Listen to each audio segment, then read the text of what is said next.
I think the Steam Deck is still the best overall handheld PC you could get not only this year but also in 2024. First, let me take you on a journey through my experience with handheld PC. Starting way back in May 2021, when I laid my hands on the Ioneer Founder Edition. This was a pretty cool device at that time. It has a transparent shell with some fancy RGB light. I spent a whole lot of time gaming on this device during that time. So 3 months later, I got my second handheld PC from 1xplayer. But after 3 weeks, I ended up getting rid of it. The massive 8.4-inch screen handheld was just not for me. Fast forward to February 2022, that's when the real excitement happened. This is Steam Deck. The Steam Deck was finally released. I couldn't help but feel incredibly excited because it offered everything I have been waiting for. An affordable handheld PC which cost half price of the Ioneer and 1xplayer. And it didn't involve crowdfunding risk like Indiegogo campaign, and didn't come with the overseas customer service hassle. Plus, it was the most powerful handheld at that time. On my first day with the Steam Deck, I must admit that I developed a deep affection for this device. It stands out as the most comfortable handheld I have ever employed for the PC gaming, offering exceptional performance. Particularly noteworthy is its ability to outperform all other handhelds I have tried, especially when considering its low TDP performance. Additionally, its battery life surpassed that of the majority of Windows-based handheld PCs.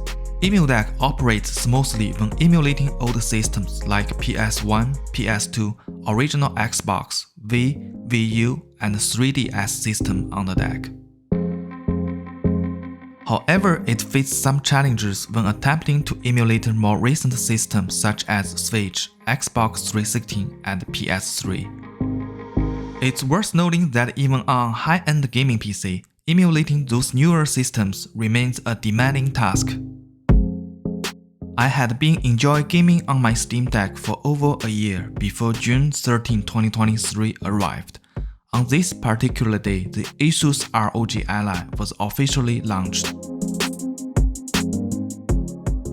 This is the first handheld PC available for purchase at local Best Buy, so I decided to give a try. Many individuals have encountered SD card reader issue with their Ally, but I still believe the ROG Ally is an excellent Windows handheld device overall. It outperforms the Steam Deck and even emulates PS3 game. However, one significant drawback is its battery life.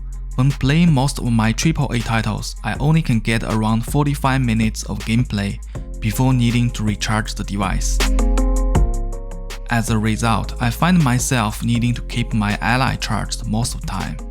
In this situation, I find myself returning to my Steam Deck for a truly satisfying handheld gaming experience.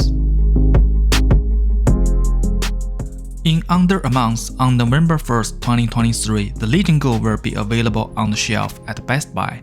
I believe the Legion Go is an outstanding Windows-based handheld with several unique features.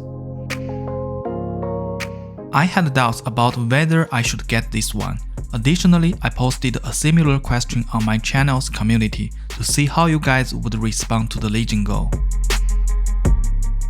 I was surprised to discover that 93% of people are not planning to buy this new device from Lenovo, primarily because they already own a Steam Deck or other Windows handheld PC.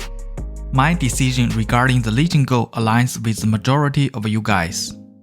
Having owned several Windows handheld PCs myself, I believe what we truly require is a handheld product that can provide us with a lasting experience over the course of a few years, coupled with excellent software support.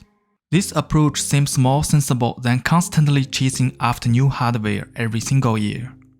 Don't get me wrong, it's great to see all the new devices that come to the market every year, but the problem is those Windows handheld PCs are just too expensive. In Canada, the ROG Ally and Legion Go will cost about $1,100 after tax, which is basically equal to 2 weeks' pay for a minimal salary. That's lots of money just for handheld. I just miss the era of the PSP and 3DS when handheld devices were priced at a reasonable $200. The pursuit of new hardware in today's market for handheld PCs is just pointless. I really appreciate how Sony, Nintendo, and Valve have been handling their handheld products. Extending the life cycle of those devices to 3 to 5 years or more ensure that players can enjoy the best possible experience with the software updates and gaming content, rather than feeling the need to upgrade to brand new hardware every year. It seems Valve is prioritizing the software updates and improvement for the existing Steam Deck rather than releasing a new Steam Deck 2 anytime soon, as they have previously stated. There have been rumors and leaks suggesting that the potential release of a Steam console from Valve. If this turns out to be true, it's quite likely the Steam Deck will be integrated or coupled with this new console device through a software updates, creating a more seamless and interconnected gaming experience. This strategy will allow Valve to leverage their existing hardware while expanding their gaming ecosystem. I believe the Steam Deck remains one of the top choices for a handheld gaming device. Even in 2024, it offers excellent value for your money.